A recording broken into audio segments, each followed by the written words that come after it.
The Bible says in Philippians chapter 2, verse 5 to 11, Philippians chapter 2, verse 5 to 11, let this mind be in you which was also in Christ Jesus, who, being in the form of God, thought it not robbery to be equal with God, but made himself of no reputation, and took upon him the form of a servant, and was made in the likeness of men. And being found in a fashion as a man, he humbled himself, and became obedient unto death, even the death of the cross. Wherefore God also hath highly exalted him, and given him a name which is above every name, that at the name of Jesus every knee should bow, of things in heaven, and things on earth, and things under the earth, and that every tongue should confess that Jesus Christ is Lord, Jesus Christ is Lord, Jesus Christ is Lord, to the glory of God the Father. Higala ningon ng Biblia ng atong Ginoong Kristo, bisang tinuod nga siya tinuod nga Ginoo, bisang tinuod nga siya tinuod nga Dios, pero wala niya giisip ngayang kaugalingon nga Dios nga naman kayang gibiyan niyang trono sa langit aron mamatay, aron sa pagtubos o aron sa pagpasaylo sa atong mga makasasala nga kalag. Murang tuyok tumong higala ng atong Ginoong Kristo, iyang gibiyan niyang trono sa langit aron sa pagluwas sa mga makasasala. Kaya niingon ang Biblia higala sa Romans chapter 3 verse 10 and Romans chapter 3 verse 23, kitang tanan makasasala, walay mayong tao, wala bisan usa. Ikaw o ako makasasala at tubangan sa Ginoo. Walay mayong tao, walay buutan, walay matarong, o walay mayong tao at tubangan sa Dios. Ikaw o ako makasasala higala. Murang kinahanglan kita manluluwas. The Bible says in Romans chapter 3 verse 10, as it is written, there is none righteous, no, not one. Walay mayong tao, wala bisan usa. For all have sinned and come short of the glory of God. Ang tanan nakasala o nakapsan sa himaya sa Dios. Murang kinahanglan kita o usab ka manluluwas. Kung wala na ilaing makaluwas sa atong makasasala nga kalag, only the Lord Jesus Christ can save you from hell. Siya ray makaluwas sa atong mga makasasala nga kalag, gikan sa kalayo sa impyerno. Muna'y tuyok tumong og ang plano sa Dios nga iyang tubuson og luwason ang tao higala. Munang iyang gibiyan iyang trono sa langit aron sa pagluwas sa mga makasasala susama nimo ug sama kanako. The Bible says in 1 Timothy chapter 1 verse 15, this is a faithful saying and worthy of all acceptation that Christ Jesus came into the world to save sinners. Niari ang atong Ginoo higala aron sa pagtubos, aron sa pagluwas sa atong mga makasasala nga kalag. Niari ang atong Ginoo higala para magtawag sa mga makasasala. He came not to call the righteous, but sinners to repentance. Niari ang atong Ginoong Kristo aron sa pagtawag sa mga makasasala, aron sa paghinusol. Wala mo ari ang atong Ginoo para sa mga buotang tao. Kay walay buotan, wala bisan usa. Tanan nakapsan sa himaya sa Dios, ang tanan nakasala. Walay buotan, wala bisan usa. Walay matarong, wala bisan usa. You need to acknowledge yourself that we are all sinners and we are all bound to hell. That is why we need a Savior, we need a Redeemer, we need the Holy One, and that Holy One, and that Savior and great God, only the Lord Jesus Christ can save you from hell. Murang higalang tuyok tumong, manikanaw ang atong Ginoong Kristo, aron makabatulog kay balo ang talang tao sa kalibutan, nga unsahon para maluwas ang ilang kalag, gikan sa kalayo sa impyerno. The Bible says, who will have all men to be saved and come unto the knowledge of the truth. Murang tuyok tumong higala, nangyari ang atong Ginoong Kristo, aron sa pagtubos, aron sa pagluwas sa atong makasasala nga kalag. Ngano man higala, kay tungod sa sala, mamatay ang tao. Kaya ang bayad sa sala, kamatayon. The Bible says in Romans chapter 6 verse 23, for the wages of sin is death. For the wages of sin is death. Ang bayad sa sala, kamatayon. Una ang tao mamatay higala. Anong buhay pa man ang tao kung patay siya? Buhi siya higala sa physical niya nga unod. Pero ini kamatay nimo higala ang imong kalag. Adto ikaduha. Itambog sa linaw ang kalayo sa impyerno. Muna ikaduhang kamatayon. The Bible says in Revelation chapter 21 verse 8, all liars shall have their part in the lake which burneth fire and brimstone. And this is the second death. Muna kaduhang kamatayon higala nga ato pagalaglago ng mga tao adto sa linaw nga kalayo sa impyerno. Kaya ikaw ug ako makasasala, ikaw ug ako makakon. And the Bible says in Psalms 116 verse 11, all men are liars. All men are liars. Ikaw ug ako makasasala, ikaw ug ako bakakon, ug ang tanang mga bakakon adto itambok sa linaw nga kalayo sa impyerno. Munang kinahanglan kita ug usa ka manluluwas. Kay kabalo ang Dios, kabalo ang Ginoo nga ang tao dili makaluwas sa ang kaugalingong kalag. Ang makaluwas sa atong mga kalag higala gikan sa kalayo sa impyerno, wala na ilaing manluluwas, only the Lord Jesus Christ. Muna'y tuyok tumo nga niari atong Ginoo Kristo, tungod ka na sa katong gugma, tungod sa grasya ug kaluoy diri sa atong Ginoo diri kanato. The Bible says in John chapter 3 verse 16, for God so loved the world that He gave His only begotten Son, that whosoever believeth in Him should not perish, but have everlasting life.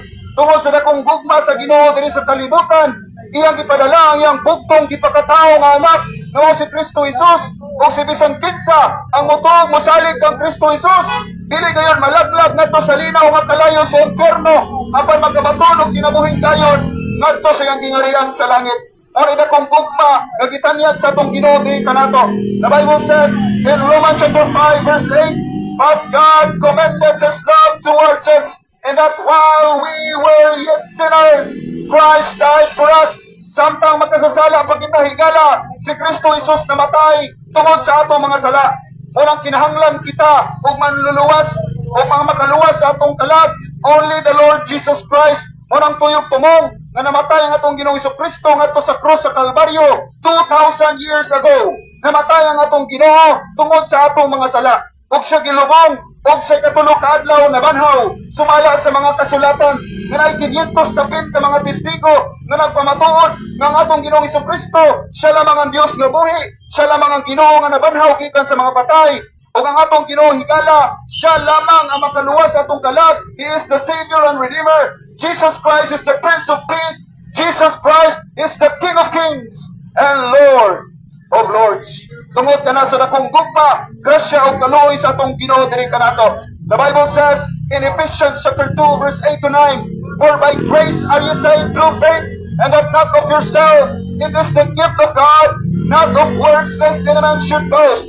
Higala, giluwas kita sa grasya pinaagi sa itong pagtuo niya kang Kristo Jesus, sa atong Ginoo nga namatay sa krus sa Kalbaryo, dili sa atong kaugalingon, dili sa atong pagkamayng tao, dili sa atong pagsimba-simba kada Domingo, dili sa atong pag-ampo, kundi ang pagtuog, ang pagsalig nato kang Kristo Jesus, anha kita maluwas sigala. Simple ra kayo. The Bible says that simplicity that is in Christ, simplicity that is in Christ, simple ang kaluwasan, pero ihimong lisod sa katawhan. Simple ang kaluwasan, ang pagsalig lamang sa atong Ginoong Kristo aron makabaton ka kinabuhing dayon ngadto sa gingarian sa langit. The Bible says in Acts chapter 16 verse 31, believe on the Lord Jesus Christ and thou shalt be saved. Believe on the Lord Jesus Christ and thou shalt be saved. Sa Bisaya ka, tumuo ka, sumalig ka kang Kristo Jesus aron imong kalag maluwas gikan sa kalayo sa impyerno. That's very simple. Only the Lord Jesus Christ can save you from hell. The Bible says in Titus chapter 3 verse 5, not by works of righteousness which we have done, but according to His mercy, He saved us. Tungod sa kaluoy sa Ginoo diri kanato iya kitang giluwas, gumana, namatay na siya sa cross, iyang giula, iyang dugo ngadto sa cross sa Kalbaryo. The Bible says in Colossians chapter 1 verse 14, in whom we have redemption through His blood, even the forgiveness of our sins. Tungod sa dugo ni Kristo Jesus, napatas ang atong sala. Bisan pag magkasasala, makatanggap ko, pero gi-justified kita. Ipagkamatarong kita tubangan sa Ginoo. Pinaagi sa unsay gibuhat ni Kristo Jesus sa cross sa Kalbaryo. Ngayong giula ang iyang dugo higala. Ang dugo ni Kristo Jesus mo ay makapalimpyo sa imong sala. Ang dugo ni Kristo Jesus mo ay makapaadto nimo sa langit. Kumusalig ka higala nga si Kristo Jesus namatay tungod sa imong mga sala ug siya gilubong. Og sa katulo ka adlaw nabanhaw sumala sa mga kasulatan nga naay 500 kapin ka mga testigo nga nagpamatuod nga ang atong Ginoong Kristo siya lamang ang Dios nga buhi, siya lamang ang Dios nga nabanhaw gikan sa mga patay. Only the Lord Jesus Christ is the Savior. He is the great God. Jesus Christ is the Prince of Peace. Jesus Christ is the King of Kings and Lord of Lords. Siya lamang ang Ginoo sa tanang Ginoo. Siya lamang ang Hari sa tanang Hari. Wala na ilain ang atong Ginoong Jesucristo. Ang atong Ginoong Jesucristo, siya pa'y nagbuhat sa langit o sa yuta. Siya pa yun ang namatay tungod sa imong mga sala o akong mga sala. Siya'y nagbuhat sa langit o yuta. Siya pa yun namatay sa cross. Siya nag-anto sa cross sa Kalbaryo, higala. Only the Lord Jesus Christ can save you from hell. Siya lamang ang makaluwas kanimo gikan sa kalayo sa impyerno. Sa liging atong Ginoong Jesucristo, basin maabtan kas kamatayon, higala. Wata kay bawo mamatay ka ugma. Wata kay bawo mamatay ka sunod buwan. Wata kay bawo mamatay ka sunod tuig. Awahin ang tanan, higala. Palihog, ayaw pa impyerno. Please don't go to hell. Please don't die without knowing the Lord Jesus Christ. Higala, ayaw ikaw kamatay kung wala pa nimo dawata ang atong Ginoong Jesucristo. Dili ka ni pagpanunglo, higala, because the Bible says in Hebrews chapter 9 verse 27, as it is appointed unto man once to die, but after this the judgment. Sa makausag, ikatakda na ang tao mamatay, iniguman ini ang paghukom. Duharay padungan sa tao, higala, langit trag impyerno. Langit ka padung kung imong gisalig ang atong Ginoong Jesucristo, kung imong gisaligan, kung imong gituhuan, kung unsa ang gibuhat ni Kristo Jesus ngadto sa cross sa Kalbaryo. Pero kung imong gisalikway ang gitanyag sa Ginoo, higala nga iyang akaluwasan diri kanato adto kay tambok sa linaw nga kalayo sa impyerno. The Bible says in 2 Thessalonians chapter 1 verse 7 to 9, the Bible says, when the Lord Jesus shall be revealed from heaven with his mighty angels and flaming fire, taking vengeance of them that know not God and that obey not the gospel of our Lord Jesus Christ, who shall be banished with everlasting destruction from the presence of the Lord and from the glory of his power. Higala, adto itambog sa linaw nga kalayo sa impyerno ang balo sa Dios sa katong mga tao na wala mo sali o wala relasyon sa atong Ginoong Jesucristo. Wala mintras buhi pa higala palihog dawata sa ligi ang atong Ginoong Jesucristo. Please believe on the Lord Jesus Christ and thou shalt be saved. The Bible says in Romans chapter 10 verse 9, if thou shalt confess with thy mouth the Lord Jesus, and thou shalt believe in thine heart that God raised him from the dead, thou shalt be saved.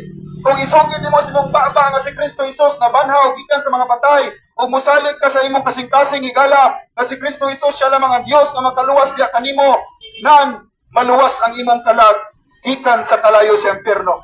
Simple ra pag-adtog langit, higala. Believe on the Lord Jesus Christ and thou shalt be saved. Jesus saved sinners. Jesus loves you. Jesus died for you and me. And to God be all the glory.